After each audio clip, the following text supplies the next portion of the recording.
For me, it was just an awakening to another world. You know, the going from iwi radio and Ruatoria to TVNZ, New Zealand's largest broadcaster, you know, it was just it was overwhelming.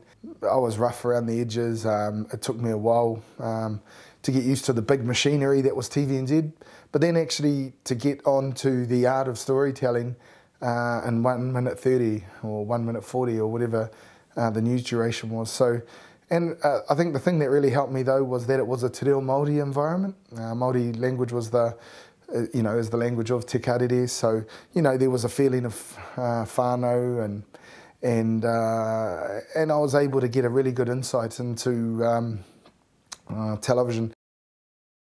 I got a phone call out of the blue from Melanie Reid, who was quite high up in the newsroom at the time, and she basically had seen a story of mine on Te Karere and offered me a job, and it was difficult, man. Like I remember, you know, the English language there's a big difference between what you speak to what you write to then what you can broadcast.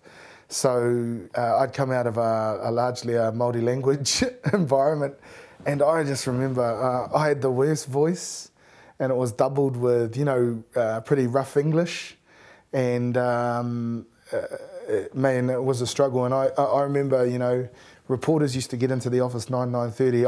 I had to go in at 7:30 and work on my voice and work on my scripting and stay late, and they were really hard times initially, but I think, you know, TV3 was a really supportive environment. Code was Māori Television, or still is Māori Television's signature sports show. It all started over a couple of beers with a mate, Tāwera Nico, and you know, I'd read somewhere that ESPN actually had built their network off the back of having no sports rights. You know, Māori TV, we had no sports rights, so I always was of the belief that there's nothing to stop you talking about sports. You didn't actually need to show it, but if it was actually in a format that relied heavily on the personality and the cut-through of your presenters, and I think, you know, things that were intrinsically Māori, like humour, you know, self-deprecation, and you know, a little bit of cheekiness, or a lot of cheekiness, and things like that. We needed to brand the show around certain things. You know, we had a slogan, "Mean Māori Mean," and a friend of mine used to send me an email of his thoughts on the show, and he always used to end it with "Mean Māori."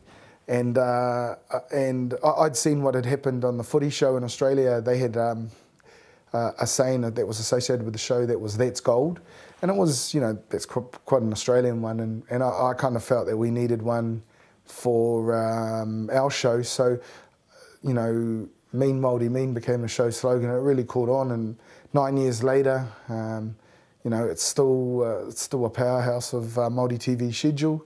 It's you know, still probably one of its most recognised shows and brands and things like that. And I was really proud. And I think in 2006 we won the Air New Zealand Screen Award for Best Sports Show. Beat some pretty big shows and things like that. And you know, and it was at a time where, you know, Māori TV had quite a checkered sort of run into the start line, really.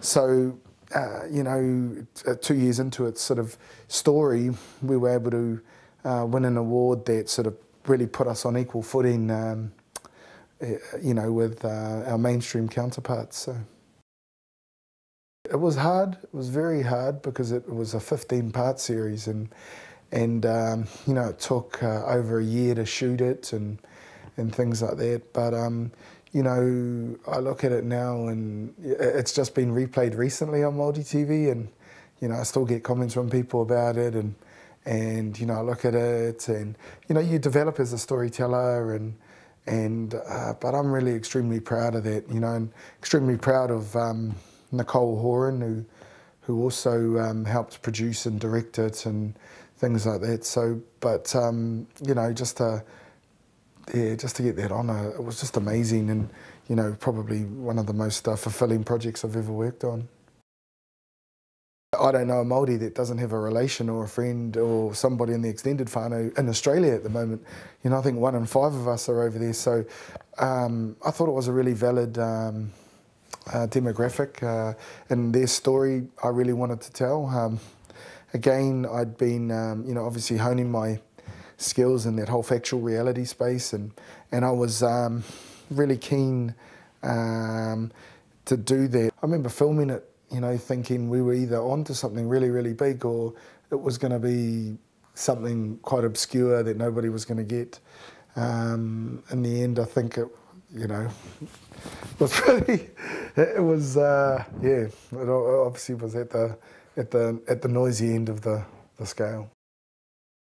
It did well. I think, you know, one of the most pleasing things for me was the amount of Māori that watched it. That's probably the most satisfying and fulfilling thing for me. And you know, the Māori numbers actually increased. Like at the end of the day, I like to think that, you know, and I've said this before, that the GC doesn't represent Māori as a whole. It's just a slice of who we are, and you know, and there are different positions on that spectrum. You know, for me, a lot of the criticism I felt had actually come from a set that actually didn't like Māori being represented in a different manner. Here were young Māori kids who were brash, who were living their dreams. You know, Cole opened his gym. You know, Jade Louise, who was actually Australian but whāngai to a Māori family, who was releasing a single, went to #1 on iTunes in New Zealand. And, you know, for me, there was this whole set that just, actually, I think that was a lot of motivation for it, the criticism, because I just felt that at the end of the day, like, there was just, you know, they just probably didn't handle that, you know, these kids were different to what they'd seen Māori before in prime time. I remember ringing him up, and I said to Tim, "Oh, Tim, I'd like to pitch you a show." And he says, "Oh, what's the show?" And I said, it's a show about you. And there was this long pause, and he said, "I've been waiting 26 years for that show." He's just amazing. And one of the things I wanted to get across, you know, I had to say that the show needs to be sort of truthful, and show both the light and shade of being someone that was an actor.